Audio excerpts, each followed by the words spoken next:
Hello,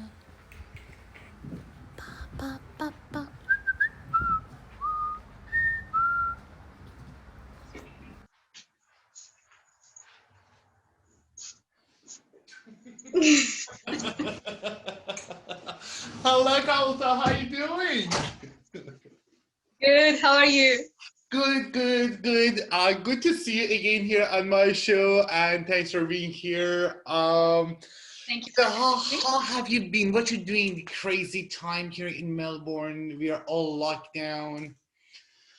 Yeah. I've been good actually. So I'm playing a lot of music and doing plenty of auditions. So it's going great. I'm trying to use this time as best as I can.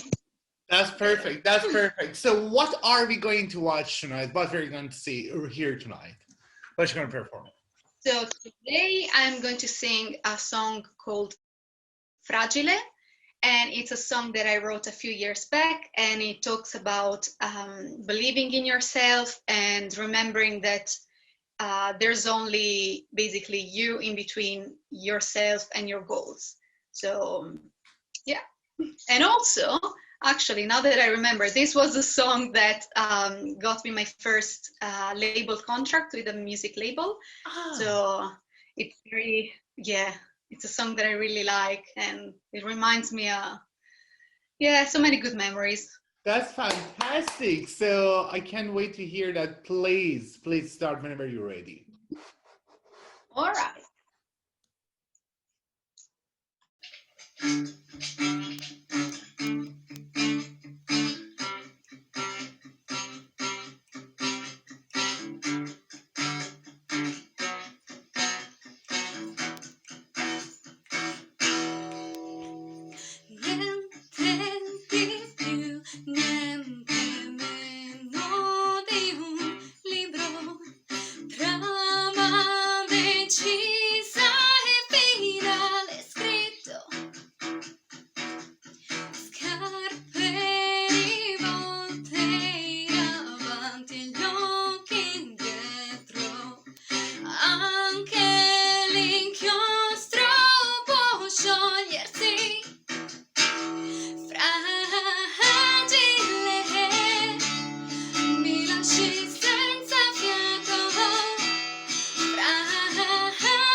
Thank you.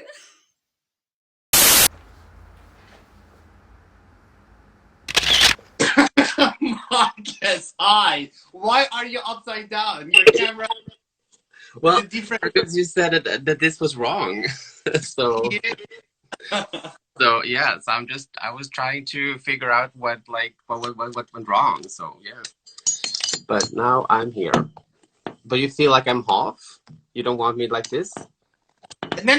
Fine. It's absolutely fine. And the Instagram, this is very weird. It's like, I don't know what's going on. But this is alright. You can see yourself well, yeah? I can see myself. I can see you perfectly also. Okay, perfect. And can you see that black frame actually on it's like framing. It's very new. It's very new. I don't know what's been happening here. Anyways, Yeah, but it's cute. Okay, so I'm so glad actually you're here today, and I've gotten lots of questions here for you today, as Okay. I'm very excited to get to know you better and what you've been doing. Would you like to say hi to those who are watching us now and later? Hi. Hi everyone. Thank you so much for watching. I'm very happy to be here today. Likewise. A writer, a publisher, a lecturer, and fire speaker. So, Yes. Marcus, you are specifically it's been for ages. Actually, you've been doing it, and also you are helping those with mental illness, also, and sexuality and gender identity. Tell me, who are you? Who I am? Well, there was a lot of titles that you said. But yeah, I'm Marcus Tallberg. I am from Sweden. I'm 31 years old. And I became a writer at 2008 when I got my first book published. And now I have, I think, 6 books totally in Swedish and then 2 books in English. And the third one is coming out soon. Perfect.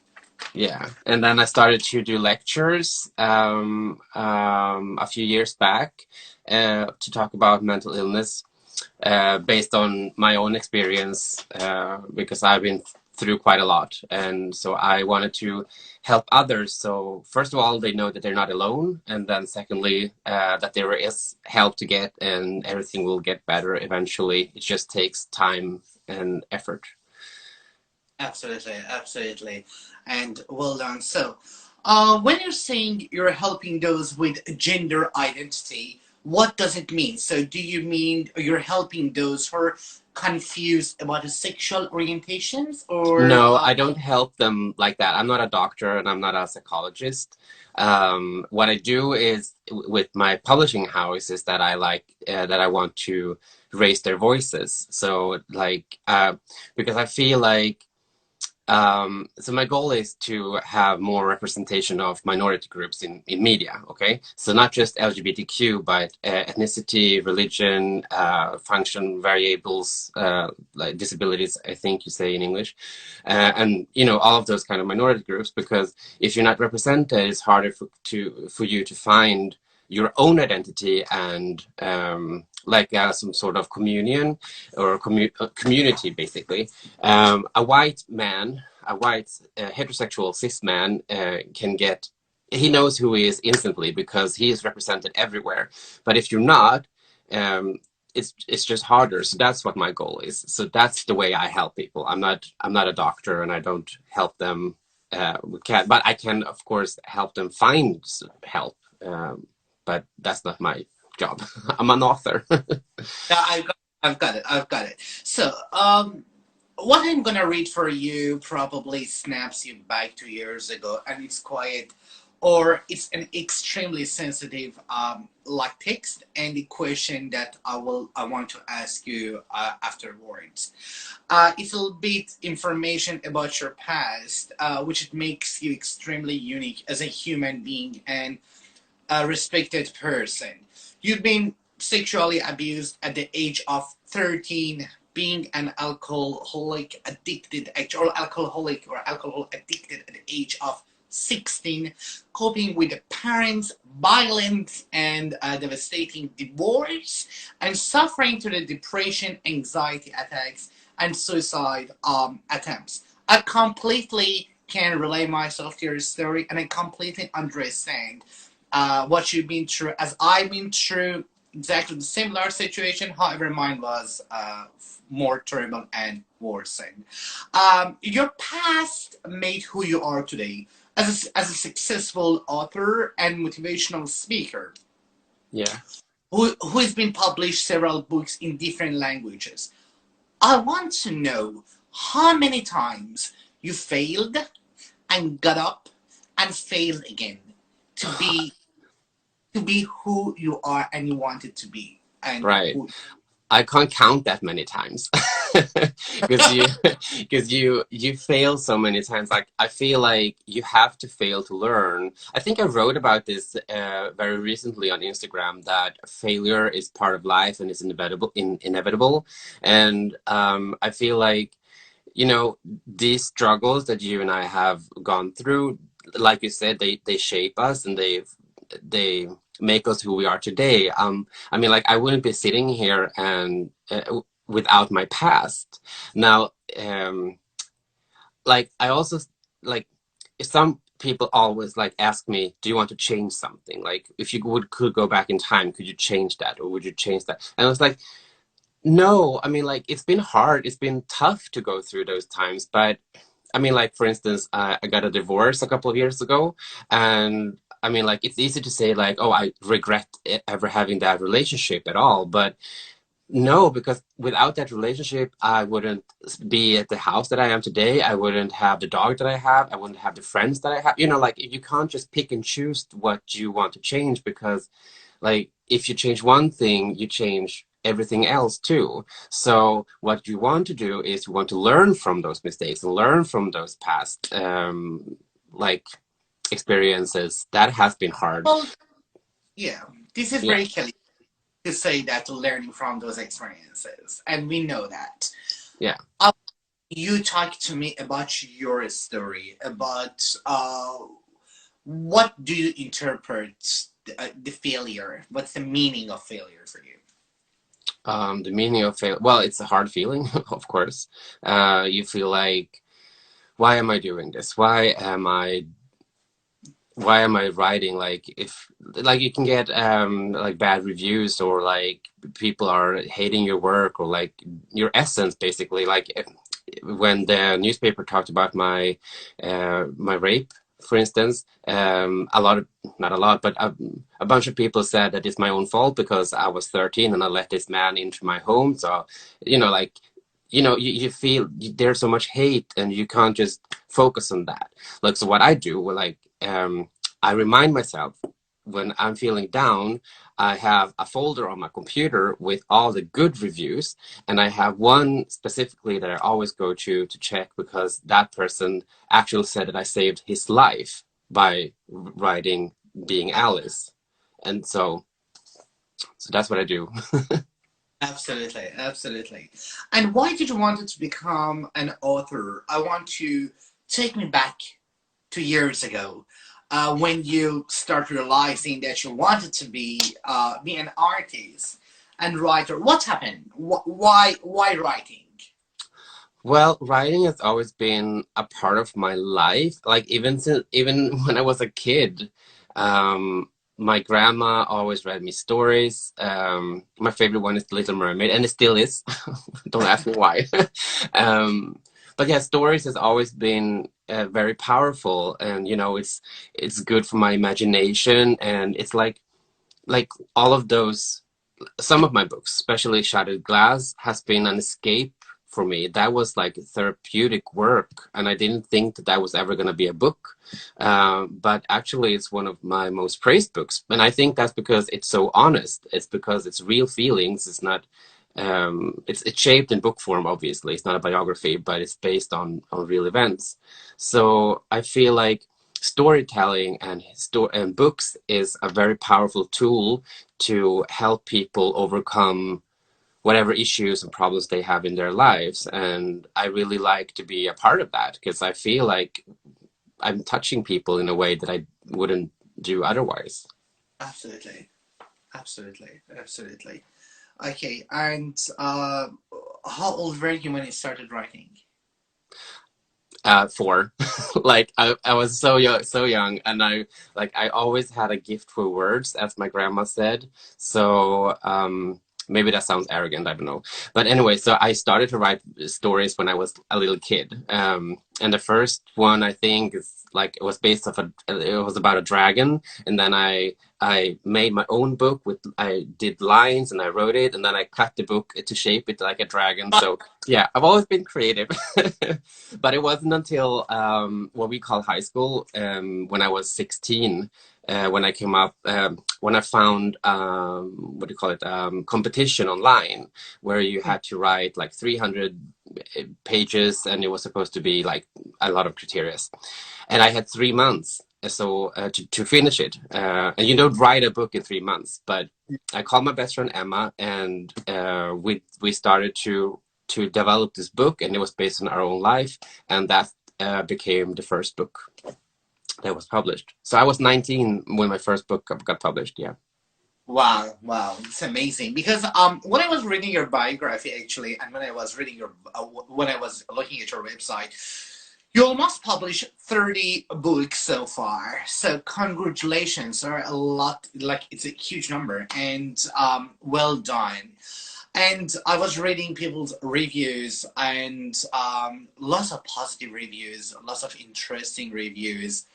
And I know publishing, or even getting someone to read your book is not an easy thing to do, actually, nowadays. Yeah. And particularly for those who want to publish their first book, what's your advice for those who believe like they've got a great story, unique story, and they want to know who or where is the best, or are the best people or places they can make a contact with? What's the first step? Well, it's different depending on where you are, because I mean, America works in a different way than we do here in Sweden, which I'm finding out right now. But like, I would say that, I mean, it's your baby, your book is your baby, but you have to be open-minded and like listen to people's reviews.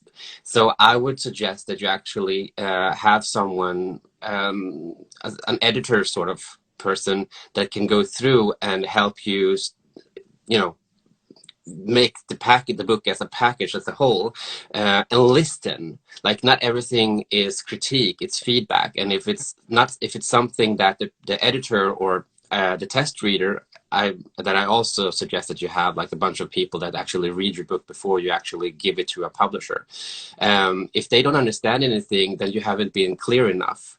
So you know, you have the story and you know everything in your own head, but the reader doesn't. And maybe that's a move. Like, I use that in my book sometimes, that I plant seeds and I'm not explaining everything, but that's intentional. So you will get the answer in the end. But you have to, you know, understand the whole. And don't give up. Like, don't take no. Like, if you get a no, move on to the next. And if and just work.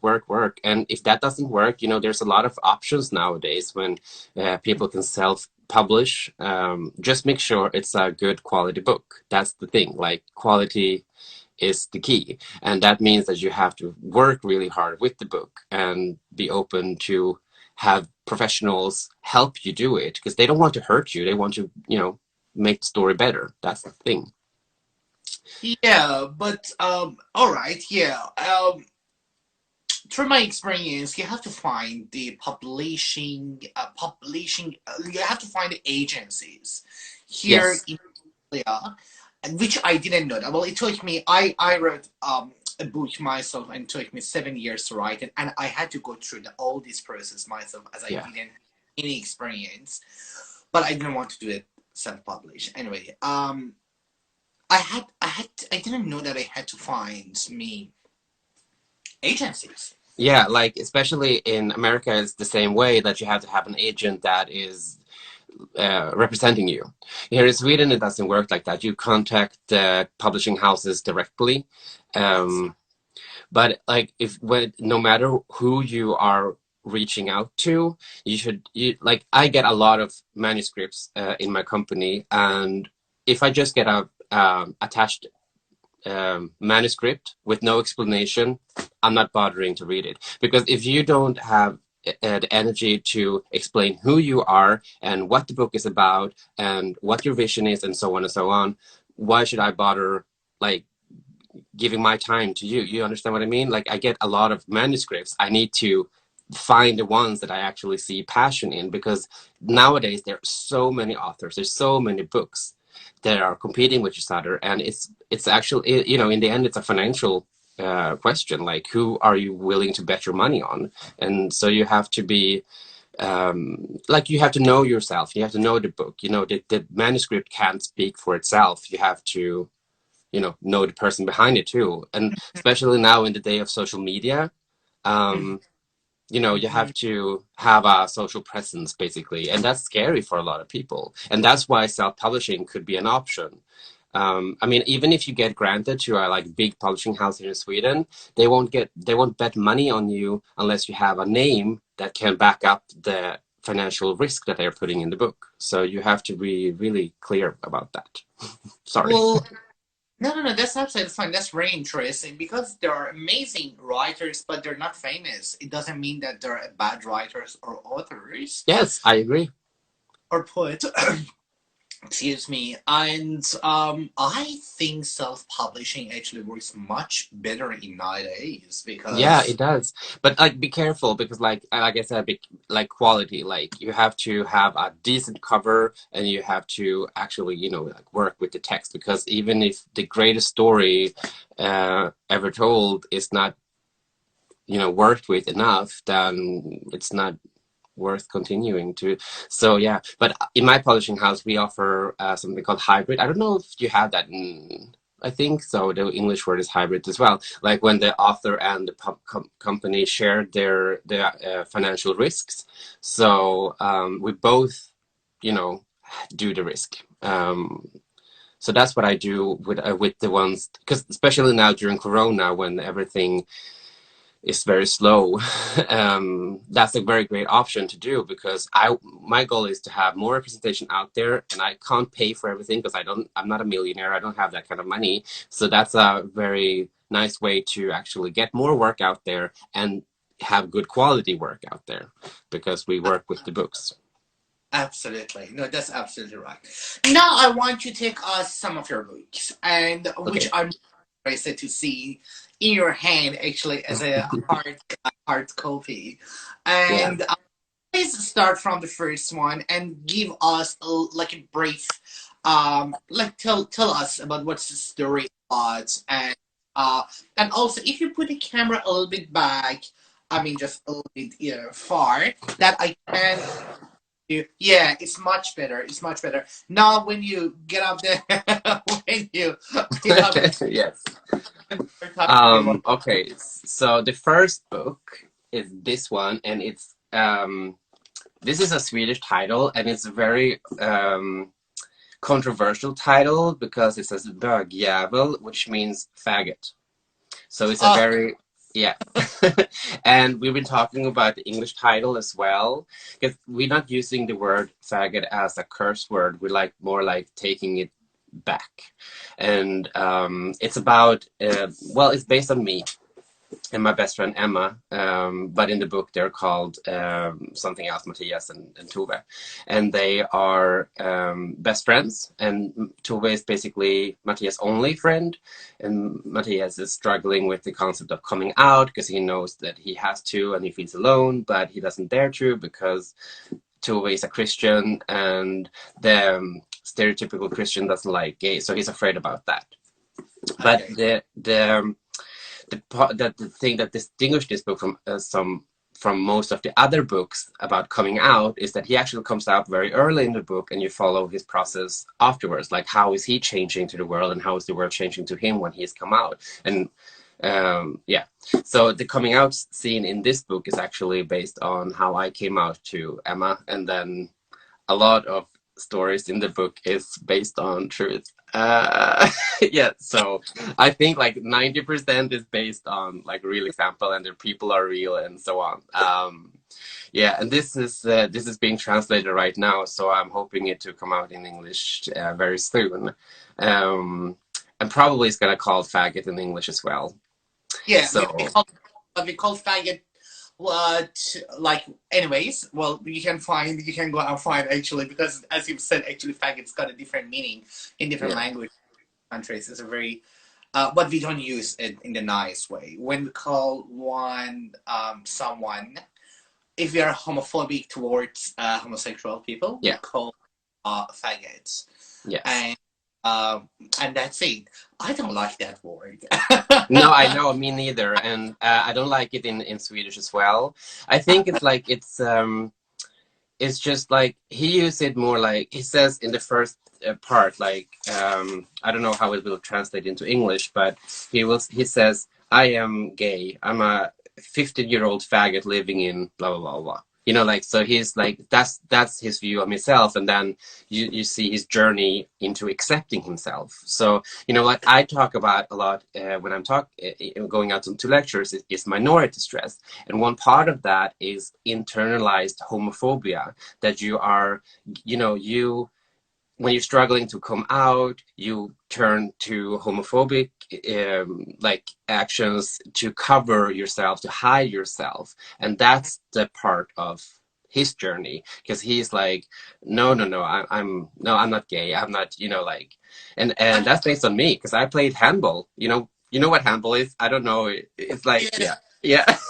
And so that's a very like macho culture, and when I grew up, I was like, oh, do you have to hold hands? Do you have to hug? You know, like, you know, being this homophobic person, because I didn't want to be found out that I was gay.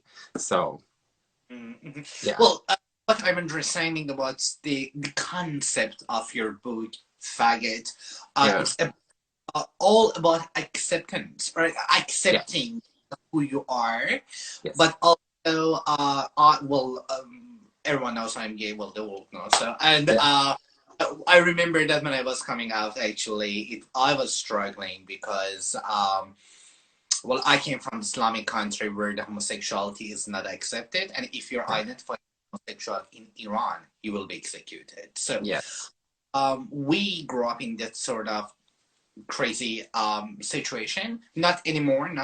I haven't been in Iran for 16 years, but I know they're waiting. Anyways, and but when I was coming out, I was quite not sure about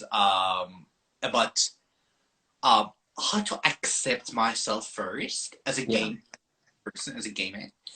And then when I accepted, it was much easier. I didn't care about anyone else's opinion or anyone else's reaction, you know, and I thought, well, it's not about them, it's all about me. And I believe that book is about, later on in the story, probably the main character will get to the better understanding about who he is. Yeah, and that's so not because you followed both of them, and in the beginning, like, Matthias is like down here and Toby is down here, and then something happens, and like they switch roles basically, because he gets more confident in who he is, because first of all, well, spoiler, Tove is accepting of him, and that helps him to grow.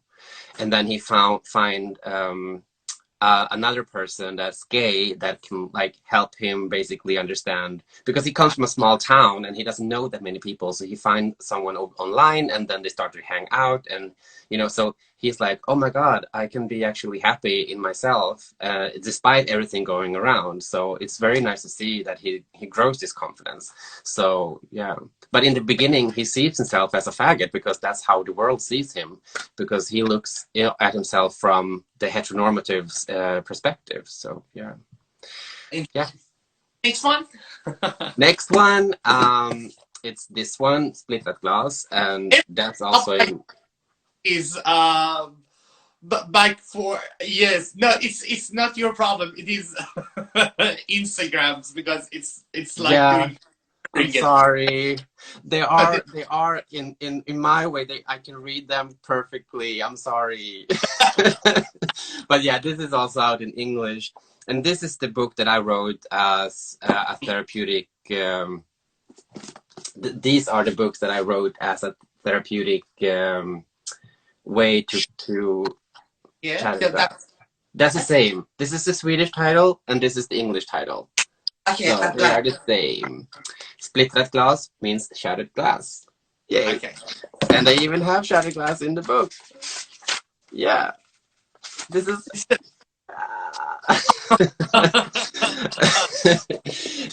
so this is about four friends, four people. And Michael is based on my journey with my parents' divorce, and that, like, so literally that what's happened in this book is taken from my point of view, and this is how I saw how the things developed during the years, and it was insane.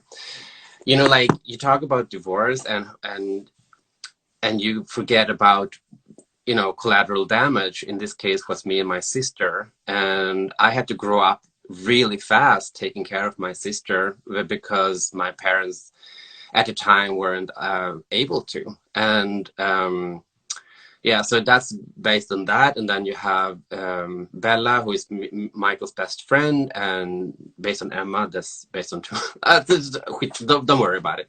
Anyway, so, and she has like very strong opinions, and she's very like political, and then she goes through something that makes her has to change her point of view of life. And then you have Casper, that's basically, for everyone, is invisible. He's their driver, their psychologist. You know, he's always there when they need him, but he feels like that's the only time that he's, you know, wanted, when you need something from him.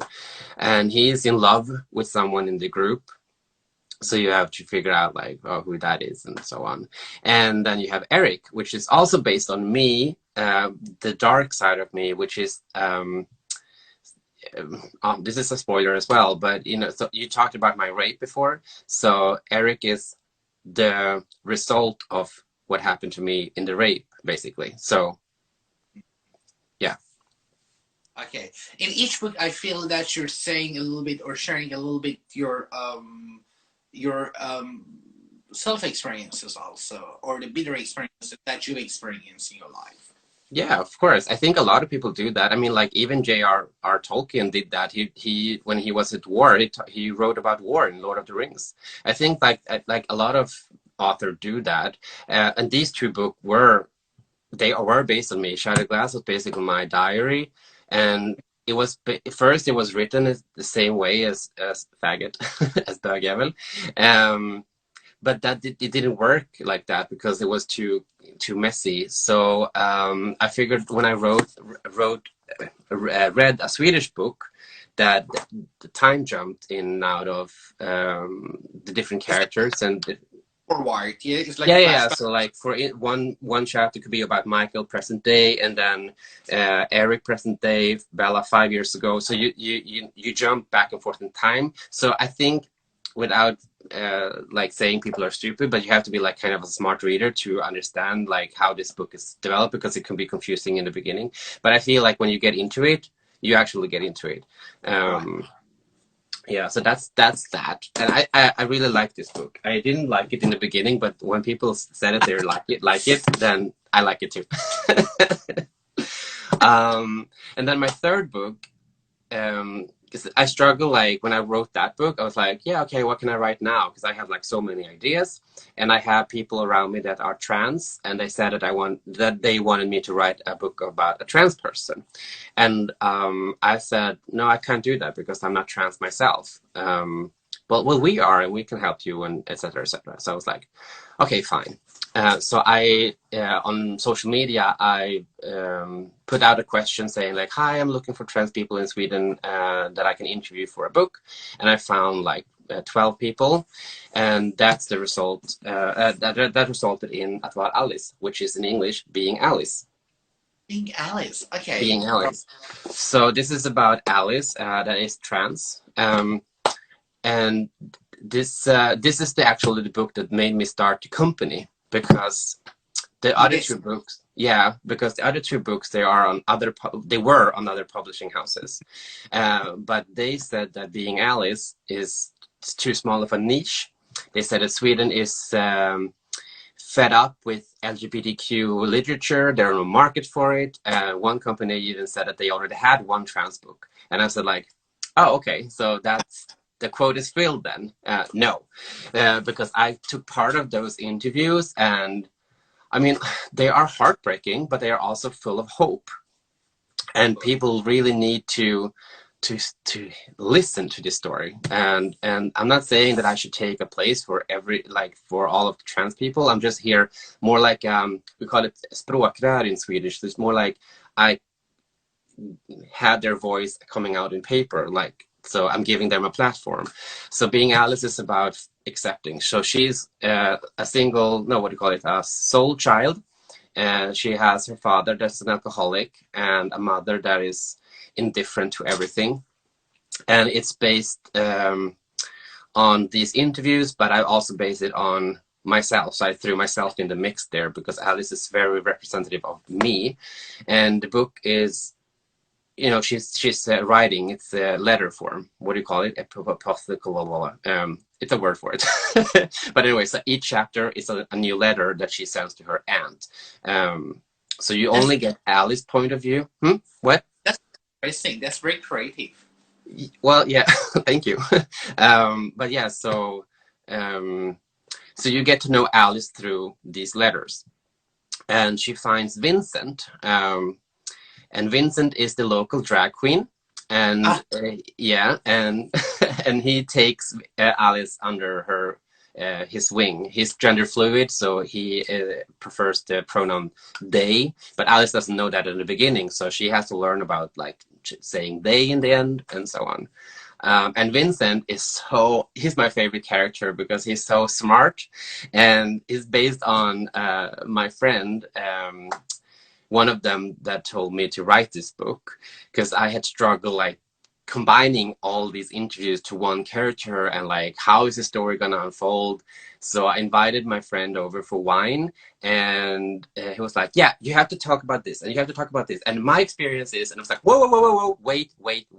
And so I was like, I got my computer, I gave him some wine, and I was like, okay, continue. And then I sat writing down. So everything he says in the book, all the monologues is it's basically 100% his words. And yeah, he's my favorite. He's so cool. Sorry, people send me questions. Okay, so, and all of your books actually are available through the Amazon website. Also, Amazon. Am I right? Because I was just checking your website and they're all available in different countries. I love your website because the way that you're, you mentioned the abbreviation of each country, and then when it goes straight to the Amazon website, and then you can see how much you can pay for that. Well done. Have you written English, or is just that 3? No, I have more. But they're not out in English yet. So these two are a post-apocalyptic urban fantasy, which I had translated this into English, and I'm trying to get that out. Like you talked about agencies before, and it's a struggle, so we'll see where that goes. But this is these are one of my favorite books right now, and they are about Freya. It's based in the future, etc., etc. But I will talk more about them when they are available in English, because I think right now the other books that are available are more interesting. Absolutely. But then I have this also. This is a children's book that I have written with Jill, and Jill has Asperger. So this is about dinosaur T that has autism, and but that's going to be available in English very soon, because right now we are working with a distributor in Texas, and we are gonna have that in Spanish and German and English and Swedish as a starting point. Yeah, so that's cool. Well done. So, and also, sorry, do you have more? Well, I can talk all you want about the books, but then in my publishing house, like you said, I had 30 different titles, but right now only one of them are in English. This is about LGBTQ refugees that came to Sweden from different countries. Iran is one, Ukraine, and then African countries, and so on. So, and you take part of their journey to Sweden. And some had the worst period of their life in their own countries. Some had during the path to Sweden, and actually some had it here in Sweden. So it's very different to see like these different stories and take part of their lives. And it's illustrated also by Danielle, who is a trans artist now living in Austria, but she's Swedish from the beginning. So yeah, it's a very thin book, but it's very, very interesting. What's the title? It says "Come Out, Come In," that's based on like how Sweden. God, I'm getting political here, but like how we like basically we force people to come out because like when they are seeking asylum, because like they have to like prove that they are gay, kind of, you know, because they want to be safe here in Sweden. And there are of course cases that like, oh, I'm a gay, and they're not gay, but then, you know, like what I feel is like you can't really force people to come out, because like some of these people come from countries where they can't trust the government, and then you come here to Sweden and you ask these questions and you ask them to believe in you, and that's not the right method. So I feel like there should be so basically this is a little bit of criticism to like this whole thing. That's very interesting. That's very interesting. Thank you very much. Thank you very much for showing us all your books. The one actually, I mean, those were translated into English. Yeah. And people can easily reach you through your website. And Marcus, you founded Tallberg's for like 3 years ago. Yes. And you were talking about this publishing, like you are doing like publishing media, books, documentaries, lectures, and etc. About this a little bit, yeah. About the company. Yeah.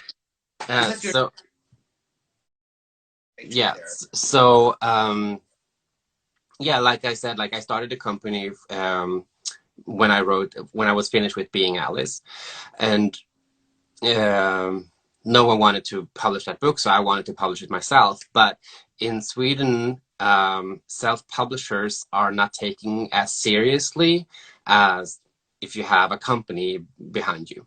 So I knew that I had to have other authors in my company, and so that I took my money and I found people online. I posted on Facebook, like I'm looking for manuscripts, and I found four authors, and I published 8 books the first spring, and now we're up in 30. But my goal is not only books. So right now I'm actually looking for someone to help me expand the company, because like I said, we have to have a representation in all kinds of media, not just books, but in documentaries, in films, in music, in commercials, everywhere. And games, apps, that's like, okay, so nowadays you have more options, like you can choose a woman or a man, but the world isn't that binary, first of all. And then and then you have identities and sexualities, you know, like you have to have representation everywhere. So we actually did publish a documentary called Rädda våra liv, Save Our Lives, which is based on 3 moms here in Sweden that are all parents to trans kids. And then we'll be working with musicians and a bunch of other stuff. So right now we are looking for someone that can basically help us move to the next, because right now I'm basically the only one working in the company, and I'm only one person. I don't have 8 arms, 8 legs, and I need help. But you know, like I haven't taken out salary since January, so it's hard to do anything, because, you know, because people, like when you're talking about LGBTQ stuff, like your passion, people expect you to do it for free because it's your passion. but it's also my livelihood. You know, I have to be able to live in order to continue with my passion. And I feel like the world is messed up when it comes to that. That's very understandable. And unfortunately, you know, we are, or this sort of subjects are still a minority, you know, rather than being a majority. Yeah. But I'm so proud and well done. And it was a lovely conversation with you. I enjoyed a lot. I know we've been in contact the last few months, and we eventually made it. So I'm glad. So before I'm gonna wrap it up, so is there anything else that you want to mention? And probably I didn't ask you. No. I've had a like I said, I can talk like forever, so you have to shut me up. but no, I really, no, I enjoyed it. It was very interesting, and like I said, this is what I'm passionate about. So yeah, if more people can come together, I feel like that's the point. Like that's what I did when I started the publishing house. I reached out to what people would call competitors, and I asked them if we could do something together, because I don't see us as competitors, because we have the same goal, and I don't feel like we should, you know, step on each other's toes. Actually, like, you know, it sounds like kumbaya, we're holding hands and singing, but I feel like that's the best approach to do it. Yeah. So, yeah. Marcus, it was lovely talking to you again. Appreciate that for your time, and hopefully to meet you one day in the reality. Yes. Of course, I would love to go to Australia soon when all of this is over. Exactly. You know what I mean. I hope you enjoyed the conversation, and I will catch you soon. Thank you, and take care and be safe. All right. Bye.